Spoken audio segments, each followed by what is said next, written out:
राधे राधे भक्तों, सभी भक्तों को राधे राधे। आज की वीडियो में हम जानेंगे पाप मोचनी एकादशी व्रत कब रखना है और पूजा कैसे करना है। 2025 में एकादशी तिथि सुबह 5:05 पर प्रारंभ होगी और 26 मार्च को 2025 को सुबह 3:45 पर समाप्त होगी। उदय तिथि के अनुसार पाप मोचनी एकादशी व्रत हमें 25 मार्च को ही मंगलवार को रखा जाएगा। इस बात का आप ध्यान रखें। और इसका पारण का क्या समय है, पारण भी हम सही समय पे करते हैं जब भी हमारा व्रत लगता है। पाप मोचनी एकादशी व्रत का पारण का समय, पाप मोचनी एकादशी व्रत का पारण 26 मार्च को 2025 बुधवार को किया जाएगा।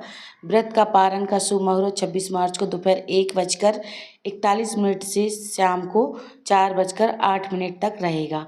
पारण के दिन हमें इस समय किस प्रकार से पारण करना है, तो आप अगर भोजन नहीं बन पाता है तो आप सुबह भी है एक मुहूर्त 9:14 पे, तो आप उस टाइम पे अगर भोजन नहीं बन पाता है तो कच्चे चावल से आप पारण कर सकते हैं।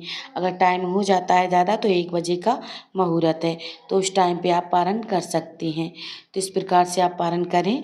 तो हम आपके पास अगर तस्वीर है तो आप तस्वीर से भी पूजा कर सकते हैं भगवान विष्णु की। अगर नहीं है तो लड्डू गोपाल हैं तो लड्डू गोपाल की भी आप पूजा कर सकते हैं एकादशी के दिन। तो भगवान विष्णु का ही स्वरूप है हमारे लड्डू गोपाल बाल स्वरूप। एकादशी व्रत का पारण हर समय पे ही किया जाता है और जब भी हमारा व्रत लगता है तो समय पे ही हमें पारण करना चाहिए, तभी हमारा व्रत पूर्ण होता है। चैत्र मास के कृष्ण पक्ष की एकादशी को पाप मोचनी एकादशी व्रत किया जाता है और चैत्र मास में ही पड़ता है और मार्च या अप्रैल के महीने में पड़ता है। मानता है इस दिन पाप मोचनी एकादशी का व्रत करने से जातकों को पापों से मुक्ति मिलती है, अंत में मोक्ष की प्राप्ति होती है। इसलिए हमें पाप मोचनी एकादशी का व्रत अवश्य ही करना चाहिए और व्रत रखना चाहिए। यह पाप मोचनी एकादशी बहुत ही 24 एकादशियों में से बहुत ही अच्छी एकादशी मानी जाती है और सूर्यदेव को हमें जल भी चढ़ाना चाहिए। पाप मोचनी एकादशी के दिन आप जल चढ़ाएं, पूजा करें और जगत के पालनहार भगवान विष्णु की पूजा की जाती है पाप मोचनी एकादशी के दिन। तो आप इस बात का ज़रूर से ध्यान रखें।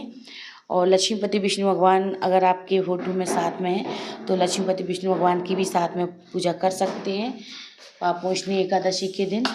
तो आप गणपति जी को ज़रूर से विराजमान करें एकादशी के दिन। पाप मोचनी एकादशी के दिन गणपति जी को पहले विराजमान करें, फिर उसके बाद पूजा करें।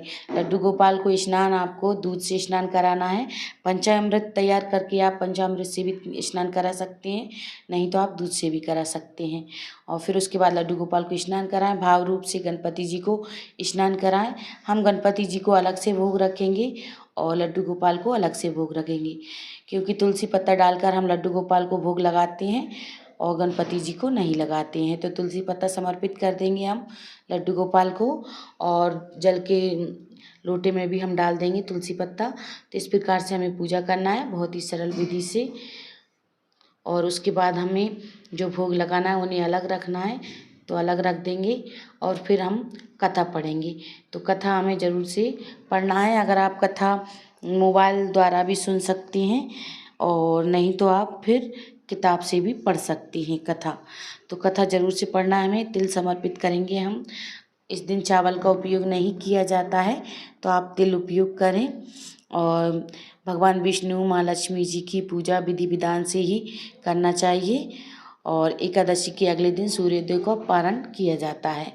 तो पारण का समय हमने आपको बता ही दिया है, उसी टाइम पे आपको पारण करना है, तो उस टाइम पे ही पारण करें। तो इस प्रकार से हम पाप मोचनी एकादशी की कथा पढ़ लेंगे। हाथ में थोड़ी सी तिल ले लेंगे और पुष्प ले लेंगे। उसके बाद हम कथा पढ़ेंगे। तो कथा पढ़ने के बाद हम भगवान विष्णु को समर्पित कर देंगे। फिर उसके बाद हमें आरती करना है। तो आप ओम जय जगदीश हरे की भी आरती कर सकते हैं। तो इस प्रकार से हम आरती करेंगे, आरती कर लेंगे। और पूजा के बाद हमें जो भी दक्षिणा हो तो दक्षिणा ज़रूर से रखना चाहिए। दक्षिणा रखने से हमारी पूजा में जो कमियां रहती हैं वो पूर्ण हो जाती हैं। तो इस प्रकार से हम दक्षिणा रख देंगे। प्रेम से हम आरती करेंगे लड्डू गोपाल की, भगवान विष्णु की। पहले हम गणपति जी की करेंगे, फिर भगवान विष्णु की करेंगे। तो इस प्रकार से हम आरती कर लेंगे। आरती करने के बाद हमें फिर हाथ जोड़कर क्षमा याचना मांगना है। तो आप क्षमा याचना मांगें, जो भी कुछ मांगना है वो आप मांग सकते हैं। तो इस प्रकार से हमने लड्डू गोपाल की एकादशी के दिन पूजा की। बड़े प्रेम पूर्वक आप पूजा करें। इस प्रकार से अर्घ्य जरूर से देना है हमें, अर्घ्य देना ना भूलें। तो इस प्रकार से आरती करें। अगर आपको वीडियो अच्छा लगा हो तो वीडियो को लाइक करें, चैनल को सब्सक्राइब करना ना भूलें। कमेंट में राधे राधे जरूर से लिखें। सभी भक्तों को राधे राधे। हरे कृष्णा।